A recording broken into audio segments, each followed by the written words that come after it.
Doctor സ്റ്റോക്കിങ്ങിൽ ഇന്ന് നമ്മൾ സംസാരിക്കുന്ന ടോപ്പിക് ഫീമെയിൽ ഇൻഫെർട്ടിലിറ്റിയെ കുറിച്ചാണ്. നമ്മളോടൊപ്പം ഉള്ളത് ഡോക്ടർ KU കുഞ്ഞുമൊയ്തീൻ ഡോക്ടറാണ്. ഡോക്ടർ ഫെർട്ടിലിറ്റി സ്പെഷ്യലിസ്റ്റ് ആണ്, Birla fertility, Perinthalmanna, Kozhikode. Doctor, welcome to the show. Thank you. Doctor, female infertility എന്ന് പറയുമ്പോൾ ഒരു കുഞ്ഞിനെ ഗർഭധാരണത്തിന് തയ്യാറാക്കാൻ പറ്റാത്ത ഒരു സ്ത്രീയുടെ അവസ്ഥയാണ്. അപ്പോൾ ഈ ഫീമെയിൽ ഇൻഫെർട്ടിലിറ്റി എന്ന് പറയുമ്പോൾ എന്തൊക്കെ കാരണങ്ങൾ കൊണ്ടാണ് ഈ ഫീമെയിൽ ഇൻഫെർട്ടിലിറ്റി ഉണ്ടാവുന്നത്? ഫീമെയിൽ ഇൻഫെർട്ടിലിറ്റി അല്ലെങ്കിൽ സ്ത്രീവന്ധ്യത സാധാരണയായിട്ട് കാലാകാലങ്ങളായിട്ട് ഒരു കപ്പിളിൽ, ദമ്പതികളിൽ അവർക്ക് കുട്ടികളുണ്ടായിട്ടില്ലെങ്കിൽ എപ്പോഴും ഫീമെയിൽ ഇൻഫെർട്ടിലിറ്റി അല്ലെങ്കിൽ സ്ത്രീകളുടെ കാരണമാണ് അത് എന്ന് ബ്രാൻഡ് ചെയ്യും. പലപ്പോഴും അത് ഒരുമിച്ചുള്ള കാരണമാവാം, പുരുഷന്മാരുടെ കാരണമാവാം. സ്ത്രീകളുടെ കാരണങ്ങളിലേക്ക് വരികയാണെങ്കിൽ പലപ്പോഴും അതിൽ നമ്മൾ പലതരത്തിലുള്ള അസുഖങ്ങൾ, PCOD, എൻഡോമെട്രിയോസിസ്, അല്ലെങ്കിൽ ട്യൂബിന് അടവുണ്ടാവുക.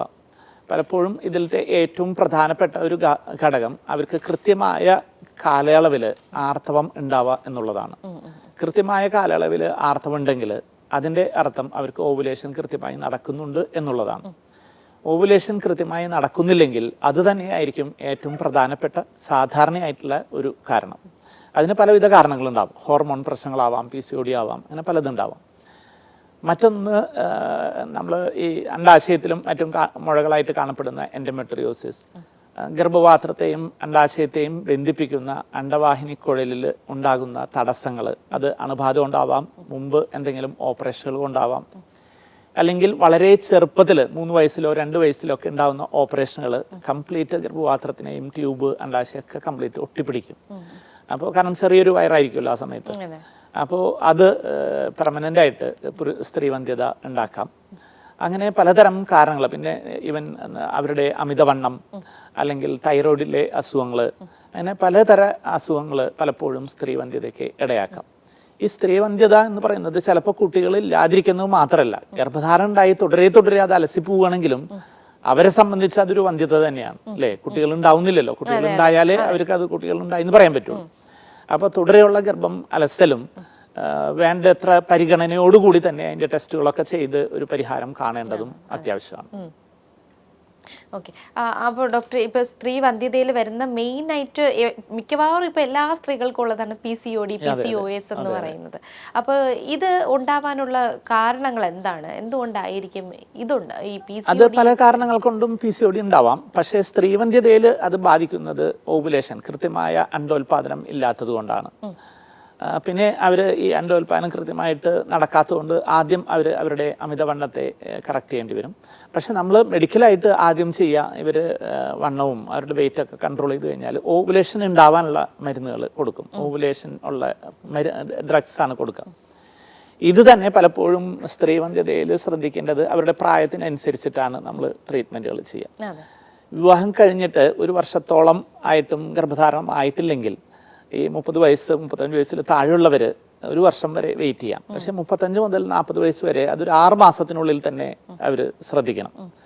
40 വയസ്സ് കഴിഞ്ഞ സ്ത്രീകളാണെങ്കിൽ അവർ കല്യാണം കഴിഞ്ഞ ഉടനെ തന്നെ എന്തെങ്കിലും പ്രോബ്ലം ഉണ്ടോ എന്നുള്ളത് ചെക്ക് ചെയ്യണം. കാരണം പലപ്പോഴും ആർത്തവം കൃത്യമായിട്ട് വരുന്നത് മാത്രം അണ്ഡാശയത്തിലെ അണ്ഡങ്ങളുടെ ക്വാളിറ്റിയെ നമുക്ക് പറയാൻ പറ്റില്ല. ഓവുലേഷൻ ഉണ്ടാവുന്നു എന്ന് മാത്രമേ പറയാൻ പറ്റുള്ളൂ. അണ്ഡാശയത്തിലെ അണ്ഡങ്ങളുടെ ക്വാളിറ്റി, അല്ലെങ്കിൽ ക്വാളിറ്റിയുള്ള അണ്ഡങ്ങളുടെ റിസർവ്, ഇതൊക്കെ നമ്മൾ കൃത്യമായ ഈ ചെക്ക് ചെയ്ത് അതിനനുസരിച്ചിട്ട് വേണം ട്രീറ്റ്മെൻറ്റ് പലപ്പോഴും നിർദ്ദേശിക്കാറ്. അപ്പോൾ നമ്മൾ ആദ്യം നോക്കുന്നത് ഈ ഓവുലേഷൻ ഉണ്ടാവുന്നുണ്ടോ എന്നുള്ളതാണ്. സ്കാനിങ് ചെയ്തിട്ട് ഇപ്പോൾ ഒരു കപ്പിൾ ആദ്യമായിട്ട് വരുമ്പോൾ അവർക്ക് കൃത്യമായിട്ട് ഓവുലേഷൻ ഉണ്ടാകുന്നുള്ള ഉള്ളിലുള്ള സ്കാനൊക്കെ ചെയ്തിട്ട് നമുക്ക് അറിയാൻ പറ്റും. ഓവുലേഷൻ ഇല്ലെങ്കിൽ നമ്മൾ അതിനനുസരിച്ചുള്ള സപ്പോർട്ടീവ് മരുന്നുകൾ, ഓവുലേഷനുള്ള മരുന്നുകൾ കൊടുക്കും. പിന്നെ ഉള്ളത്, നമ്മൾ ചെയ്യുന്ന ഒരു പരിശോധനയാണ് അണ്ഡവാഹിനിക്കുഴലിൽ തടസ്സമുണ്ടോ എന്ന് ചെക്ക് ചെയ്യൽ. അണ്ഡവാഹിനിക്കുഴലിൽ തടസ്സമുണ്ടെങ്കിൽ നമ്മളത് ചില ആൾക്കാരിൽ നമ്മൾ ലാപ്രോസ്കോപ്പി അല്ലെങ്കിൽ കീഹോൾ ഓപ്പറേഷൻ ചെയ്തിട്ട് പരിഹരിക്കാൻ പറ്റും. പരിഹരിക്കാൻ പറ്റാത്തവർക്ക് നമ്മൾ IVF ട്രീറ്റ്മെൻറ്റ് ചെയ്യേണ്ടി വരും. ചിലപ്പോൾ ഒരു പ്രശ്നമില്ലാത്ത വന്ധ്യത ഉണ്ടാവും. ഇതിനാണ് അൺഎക്സ്പ്ലെയിൻഡ്. ഒരു 15% ആൾക്കാർ പ്രായോഗികമായിട്ട് അവർ നോർമലായിരിക്കും, അവർക്ക് എല്ലാ ടെസ്റ്റുകളും നോർമലായിരിക്കും, പ്രശ്നങ്ങളൊന്നും ഉണ്ടാവില്ല. പക്ഷേ പലപ്പോഴും മൈക്രോസ്കോപ്പിക് ലെവലിലുള്ള പല കാര്യങ്ങൾ അവർക്കുണ്ടാവും. ഉദാഹരണത്തിന് ഒരു അണ്ഡവും സ്പേമും തമ്മിൽ യോജിക്കുന്നതിനെയാണ് ഫെർട്ടിലൈസേഷൻ അല്ലെങ്കിൽ ബീജസങ്കലനം എന്ന് പറയാം.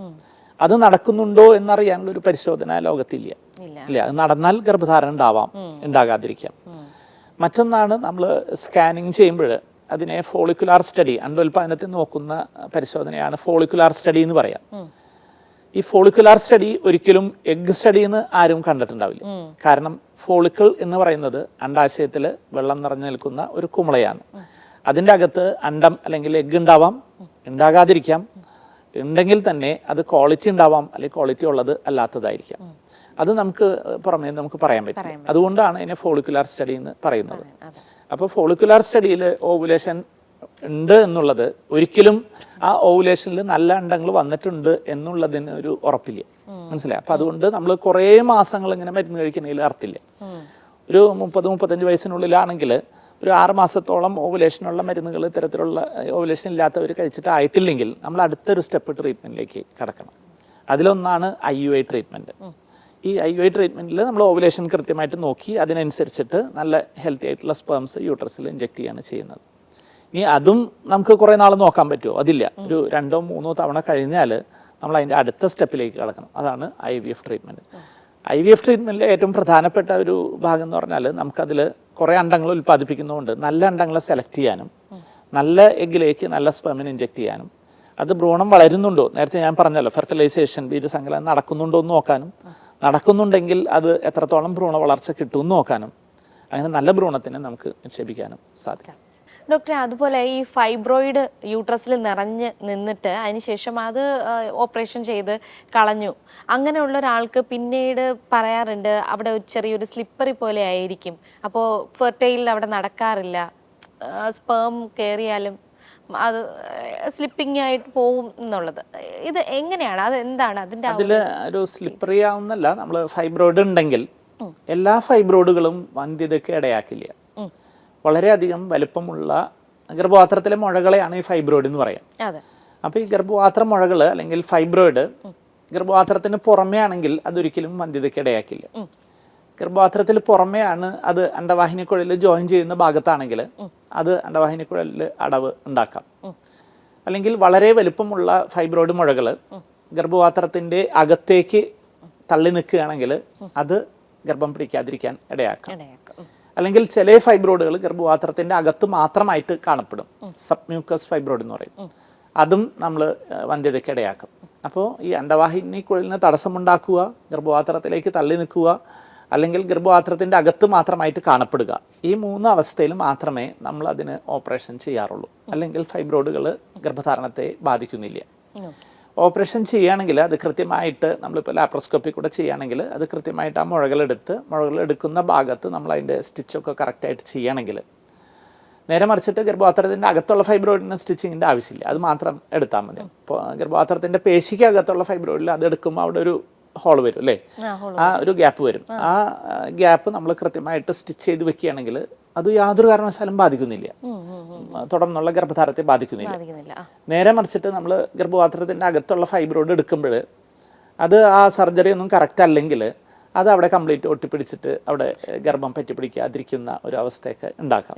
അങ്ങനെ വരികയാണെങ്കിൽ നമ്മൾ വീണ്ടും ഒരു എൻഡോസ്കോപ്പി, ഹിസ്റ്റോസ്കോപ്പി ചെയ്ത് ആ ഭാഗങ്ങൾ ഒന്ന് ക്ലിയർ ചെയ്തിട്ട് കൊടുക്കണം. ഓക്കെ, അങ്ങനെ ക്ലിയർ ചെയ്യാൻ പറ്റും.